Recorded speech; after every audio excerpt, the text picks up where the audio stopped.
Supply chain plays a big role in here because in the US and the UK, we've now been able to provide a solution which is truly innovative. As a consumer, you can go to the shelf, you can get yourself a pack of any one of our 1,500 products, and you can scan it, and it will read to you the important information associated with that product, how to use it, why it's important to you, how it can help your everyday health. And so 8.5 million people in the UK potentially can benefit from that.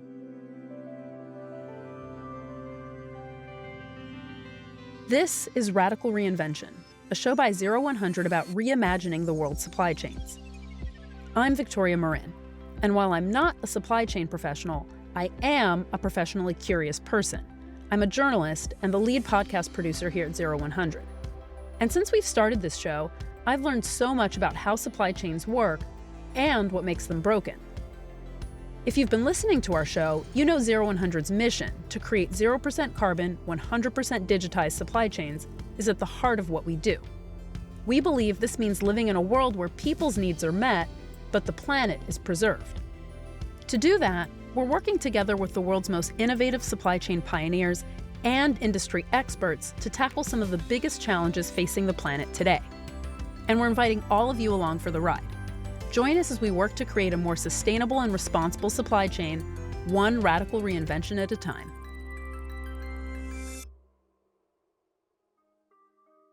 Today's episode features a special one-on-one interview as part of our new In Conversation series. Our guest is Bart Derde, Chief Supply Chain Officer of Haleon, the consumer health product company behind brands like Sensodyne, Flonase, and Advil. Haleon has started using AI in collaboration with Microsoft to make some of their products greener and more accessible. They're also changing the way they make some products, like toothpaste, to both reduce their carbon emissions and make those products more sustainable. So when it comes to our digitized to decarbonize mission, Haleon is not just talking the talk, they're walking the walk. And speaking of talking, let's get to it. Here's 0100 co-founder Kevin O'Mara on all this and more with Bart.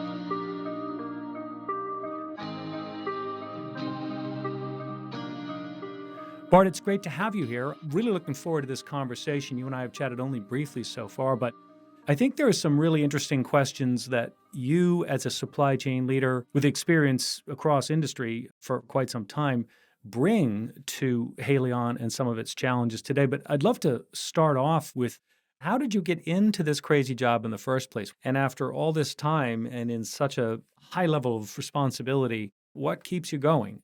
Thank you, Kevin, and great to be here. And thanks, great to have the opportunity to have a chat to you. I always wanted to do something around making stuff. When I was a kid, playing around with fabrication, actually, I was into kind of lathes and milling machines and CNC machines, even before going to university and doing mechanical engineering and manufacturing engineering.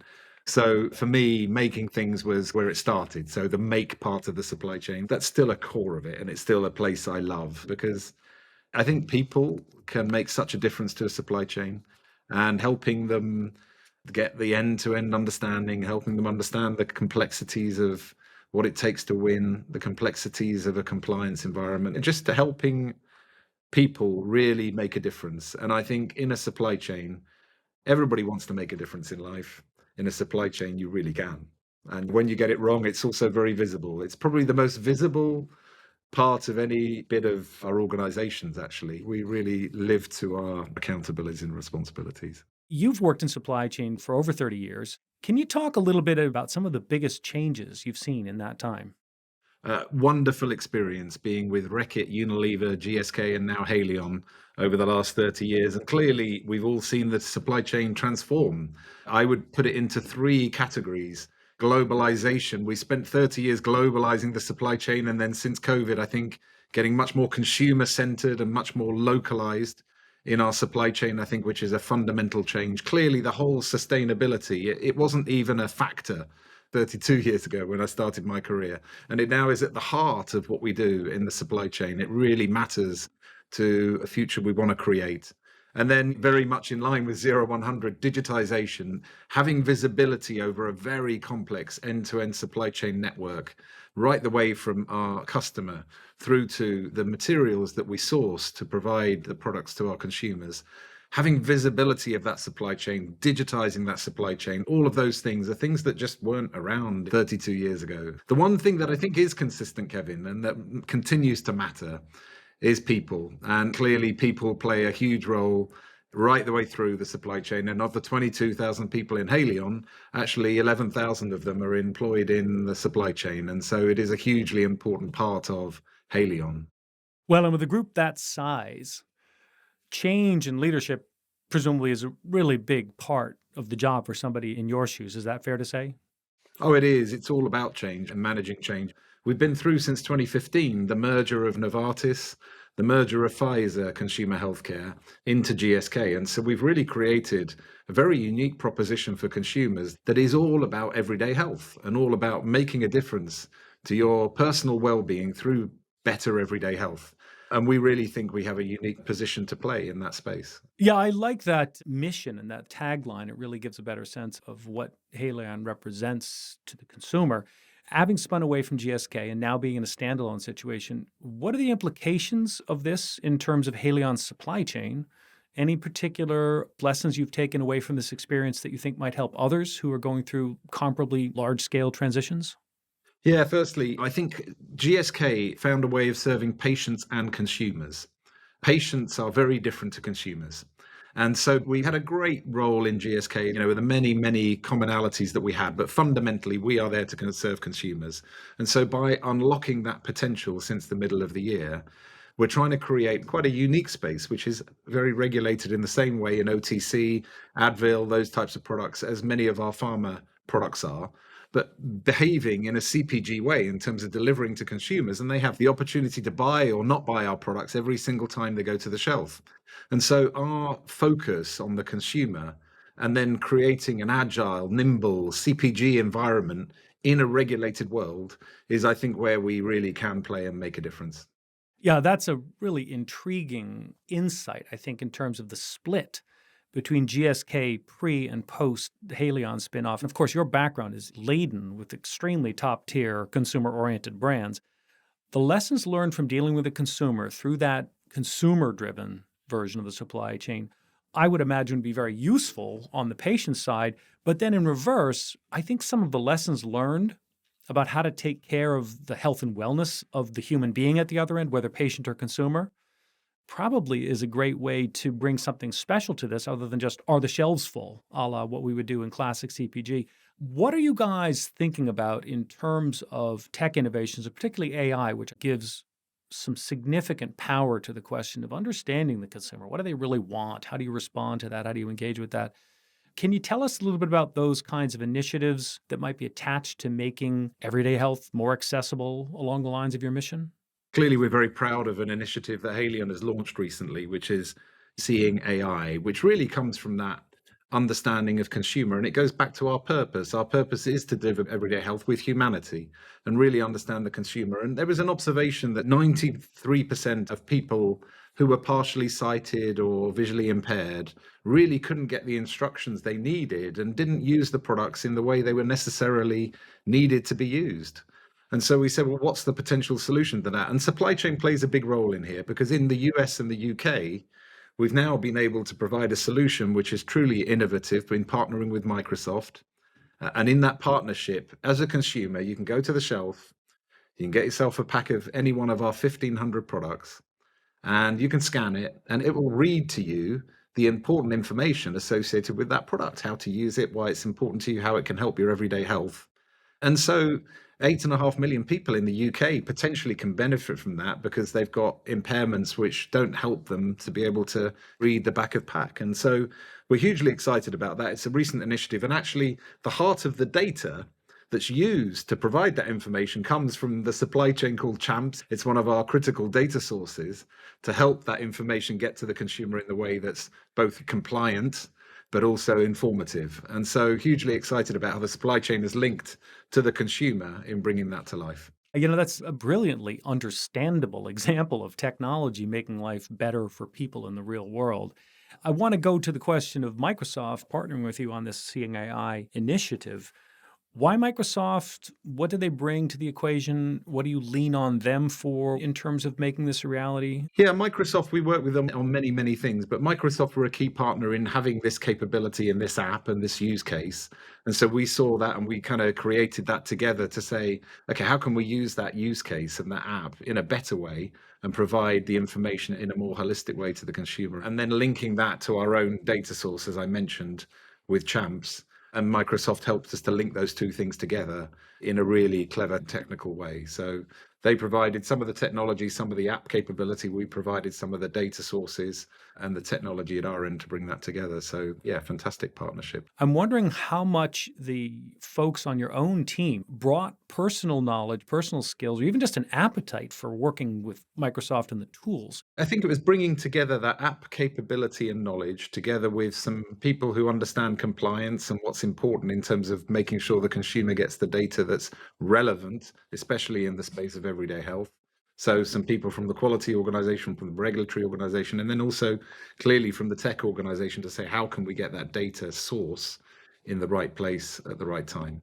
And in an efficient way so that it gets at speed and agility and it doesn't take long for the consumer to get the information they need. So true partnership, true leadership, and actually some really kind of agile thinking in getting there quickly and not being burdened by some of the constraints that we might have had in the past, perhaps in a world in GSK. And so that I think has been one of those unlocks being part of Haleon, being able to move perhaps a little faster we might have otherwise done.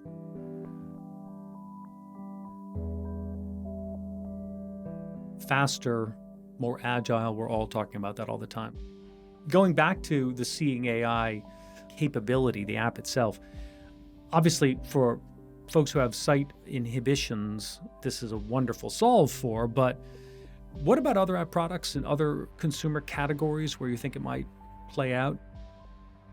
I think we wanted to start and test this and see how this works with consumers. And clearly, we're very early in the stage. We're still working out how people are using it and which way they're interacting with it. We've now got 1,500 products out there in both the US and the UK.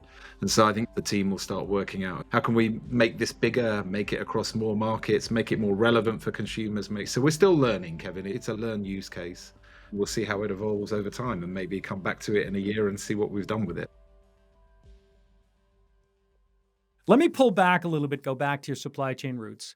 Digital technology, robotics and automation in the shop floor in the warehouse, data analytics in S&OP or IBP, digitization of sourcing and supplier engagement. What are your thoughts about how digital transformation is affecting supply chain operations, broadly speaking?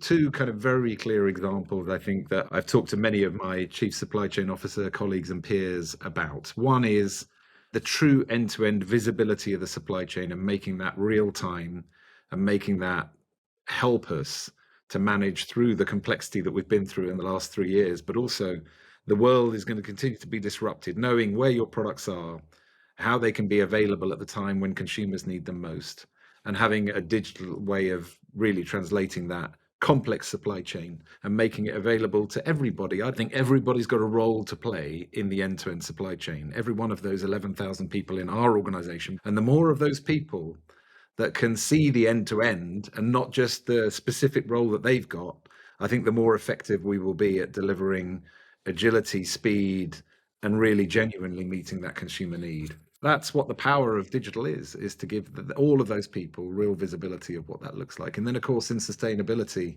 there are so many opportunities to really make our products more circular. And I know, Kevin, it's something you talk about a lot in 0100. And I think that circular economy is a place where I think we're really starting to think truly end to end for some of our brands. Creating better visibility is also visibility onto whether or not we've run sustainable operations. And I think that's front and center with everything we're doing at 0100. And I think it's very front and center with everything you're doing at Haleon. Let's take Sensodyne as an example. What have you done in production, in supply chain ops to make it more sustainable? And what kind of lessons do you think that has for others? We're still working on it, but look, I think Sensodyne is a great use case. Firstly, it's a brand that over the last 15 years has gone from 100 million to 1.7 billion, actually, and it's a brand that's created what's therapeutic oral health really means. And a third of people in the world suffer for sensitivity, and sensitivity to toothpaste and Sensodyne really genuinely solves that problem. And so it's created a category, and that category is now called the therapeutic oral health category. And that's been created by Sensodyne over the last 15 years. So very proud of that. And then now, how are we thinking about making sure that we bring true sustainability through the end to end? So we're working a lot with our suppliers. Sorbitol is a material that we really need to reinvent to make it more sustainable at its very source. Then bringing those raw materials together in our plants. We currently heat up the toothpaste to 85 degrees, and that's a lot of toothpaste you have to heat up. So we're trying to find a cold way of making toothpaste and only heating it to 40 degrees. It halves the batch cycle time, and my goodness, it saves a lot of energy in the current world, which is clearly really important. And we've got some really good indications of bringing that to life. So that's kind of in manufacturing. Now, our toothpaste tubes, 400 million of the almost 2 billion that we make a year are now recyclable, and we intend to grow that over time. So recyclable toothpaste tubes. And then, of course, great making them recyclable, but then you have to recycle them. The holy grail, the kind of invisible digital barcode on the product, can create a recycling work stream for toothpaste tubes that we can then really make a difference to the circularity of that product and really go right the way through from the end to end of that product and that formulation. And of course, we've gone to cartonless toothpaste in some countries. It's difficult. Some countries want it, some don't. We're pushing that. Particularly in the UK, we did a big trial with Tesco's. And we've gone to recycled cartons, of course, in many places. They're the kind of stories across just one brand that bring it all to life, I think, and so much more to do. Yeah, it's a great multi-front example, lots of components to that story. But the interesting angle on it from my standpoint is the way you bring it back to the consumer. And let's just say engage them. As we discussed earlier, how do we engage the consumer on this? One of the questions that I encounter with a lot of folks who are trying to figure out how to make their supply chains more circular, how to regenerate the entire system, is how to incentivize the consumer to return product, return packaging. And I'm wondering, how much do you think consumers care? Let's say that recycling initiative you're talking about, we may be able to tech enable it with barcodes and traceability, but are we also going to be enabling the consumer's sense of enthusiasm or accountability? Or is there an incentive for the consumer, and do you reckon they care? It's a great question, and I think we all care, actually. I think genuinely the world has become a place where looking after it for future generations really matters. And clearly within our purpose, everyday health with humanity, we've launched a bunch of ESG commitments. Those really matter to us. But I think what we'd love to do is bring it to life for consumers. And I think we have a responsibility in industry, firstly, to work collaboratively. And Kevin, that's why I attend all these conferences that we have, because actually I think collaboration between industry really matters, to working together so that we make it easier for consumers, so that they know that toothpaste tubes generally are getting recycled, I think is really important. And then we tell them and help communicate to them. And I think in our branding messages, communicate to consumers why we are doing what we can do to make those products more recyclable, and then ask them to play their part in that story. There's a big education story for industry to do to help consumers understand. Some of these things are complex: chemical recycling, mechanical recycling. I think if you're in the industry, these are things you get to know, but not necessarily all consumers have the opportunity to understand that complexity. So I think we owe it to them to bring them on the journey. Bart, I know a conversation you've had with more than one of us here at 0100 is around that industry collaboration model, the idea that somehow competitors who may fight it out in the marketplace to win the piece of business, that customer loyalty, can pre-competitively work together before going to the marketplace on infrastructural or standard setting, or let's call them policy agreements, let's say, that can address some of these things on a large scale, like chemical recycling and mechanical recycling, which require shared infrastructure. It's not as though you can stand up your own, take back, tear down separation technologies that is sitting right next to Colgate-Palmolive's version of that. That's just going to drive the consumer crazy and be a waste. What are your thoughts about how that can happen, and what are the hurdles of getting a bunch of big brands like yours together in a pre-competitive fashion? How do we avoid getting in trouble with the antitrust regulators? And how do we isolate the work we really can do collectively I think the hurdles you've described very well. Simple things like we all have the same suppliers. We all need to measure our Scope 3 initiative. There's Manufacturing 2030 that we're trying to join forces with others to have a common way of helping suppliers to provide the data. And the data on carbon footprint matters because what you measure, you can change. So I think common data platforms that we all work together on, I think, is one place that I feel passionately about. And I know many of my Chief Supply Chain Officer peers also feel passionately about. So leaning in and helping everybody have a common way of measuring, I think, is very important. And then look, we are working also on blisters to get to recyclable blisters, because making blisters recyclable is one thing. We've found a way in pharmacy to get those blisters into a box for return. Doing that together with our competitors, I think, is the right thing to do. But you've got to be specific about it, Kevin, I think, and be very specific about what is it we are going to do together, what is it we aren't going to do together. And we've had some legal advice because it's the right thing to do. So we're very specific, very granular. This is where we can work together, where we can make a difference. And this is where we are competitors and need to be so. I've been involved in something like this in the apparel and footwear industry for about 5 years. And it's exactly what you said. There are several ingredients. One, we come together pre-competitively. Two, we always include appropriate legal advice to make sure we're not breaking any of the rules or guidelines. And then three, be specific. And I think your examples are very specific. Let me ask you a question about renewables. I know that you've been trying to switch as much as possible toward renewable electricity at your sites around the world. How's it going? That's obviously Scope 1 and Scope 2. Does it influence the way others who are selling to you feel about their role in driving toward renewables? We've made a commitment by 2030. We are going to be carbon neutral in all our sites in Haleon. And we've got one now over that line in China. Very excited about that. And we clearly use certificates across many of our sites as well. Over half of them now have solar panels. We just invested in some really big ones, 5 and 7 megawatts in the US. And so we're very confident actually on our journey to 2030. I think we'll smash or beat that timeline. I think it's a little more controllable than Scope 3, and it's much more in our gift. Electrification, perhaps a little more complicated. It's a smaller part, but we do need to make sure we electrify all our gas sources and all our oil sources in terms of boiler changes and all of those things that is still on the journey. But we're very excited about that journey. I think we're learning from our suppliers who are also on that journey. If everybody fixes their Scope 1 and 2, we also solve an awful lot of our Scope 3. And so I think everybody fixing their own house really matters. And we're taking that very seriously and investing certainly well above 50 million, but probably 100 million over the next few years to bring that to life. This has been really, really fun. I appreciate the time. Really great conversation, Bart. Likewise. Thank you, Kevin. Great to meet you.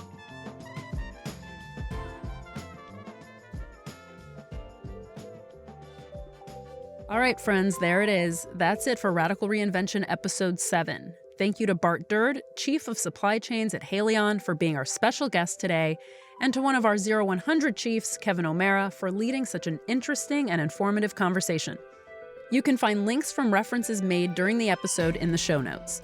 0100 community members can check out all of our full interviews online at 0100.com. See you next time. This episode of Radical Reinvention was produced by Kevin O'Mara, Diane Hope, Marta Fiorentini, and me, Victoria Marin. Ko Takasugi Chernovin is our editor and sound engineer and also composed our theme music.